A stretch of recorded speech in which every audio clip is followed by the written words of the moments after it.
Alam ko na kung saan sila nagkukuta para sa lahat ng illegal na transaksyon. Kailangan ko lang makuha yung master list. Tulungan kita, di ba sabi ko? Muna ako kailangan bayaran. Nang nagpaalam naman si Max na aalis muna ito pero babalik din agad, na kinatuwa naman nila Lorena nang makita nilang may sumundo sa anak-anakan nila na hindi niya ito dating ginagawa, na masaya sila dahil nakikipag-usap na ito sa ibang tao na makakatulong ito sa pinagdadaanan niya. Nagulat si Max nang gusto ni JB na mapasok nila yung military system, na imposibleng magagawa nila pero hindi yun magiging madali at matagal na gagawin, na hindi sila pwedeng makapasok kapag wala silang internal account. Sabay tinanong niya kung kaninong file ang gusto niyang buksan at bakit niya yun gagawin, na nagulat naman si JB kay Max lalo't hindi siya ganun makipag-usap, kaya tinanong niya kung okay lang siya. Agad pinaliwanag ng dalaga na kailangan lang niyang sabihin ang lahat ng nasa isip niya, at mas nagulat siya nang sabihin ni JB na file ng daddy niya ang gusto niyang mabuksan, kaya hindi na tinanong ng dalaga kung bakit.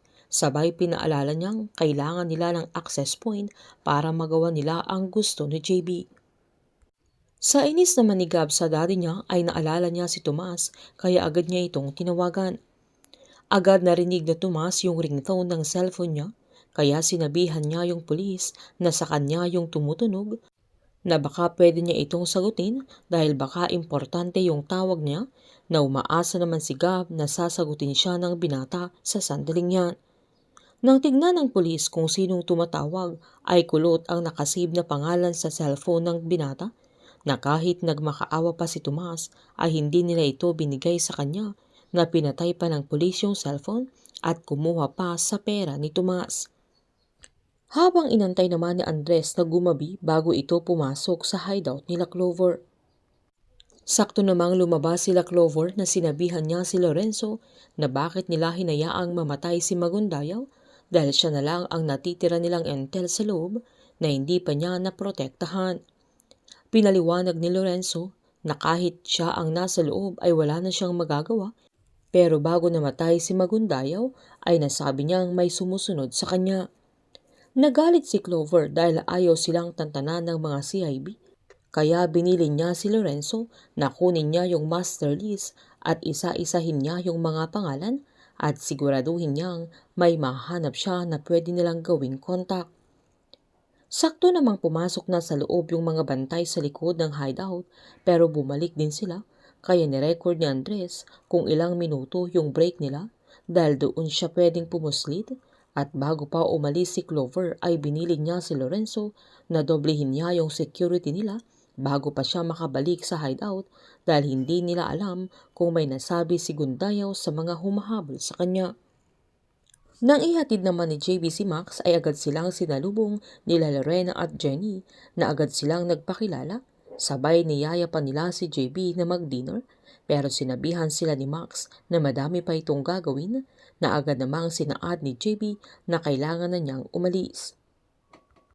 Kilig naman ang mga nanay-nanayan ni Max sa sandaling yan, dahil first time na may dinala si Max na lalaki sa bahay nila mula nang namatay yung fiancé niya.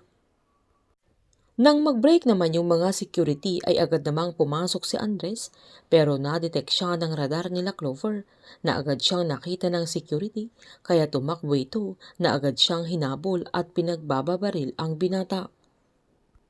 Sasabihin na ni Andres kay JB na alam na niya kung asaan yung hideout nila Clover, na ang gusto lang niya ay mahanap muna niya yung master list bago sila sumugod, na agad namang sinabihan ni JB na nangako siyang tutulungan niya ang binata para mahanap yung master list, na kahit hindi na siya babayaran ni Andres.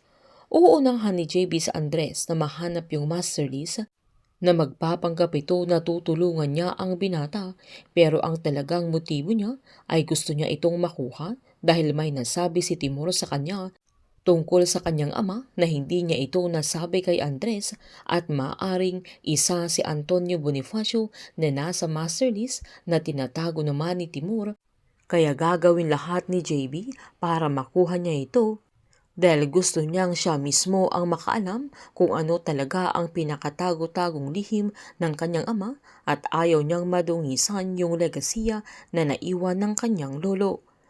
Painit ng painit ang mga tagpo, sabay-sabay po nating subaybayan ang advance episode ng Incognito dito lamang po sa aking channel.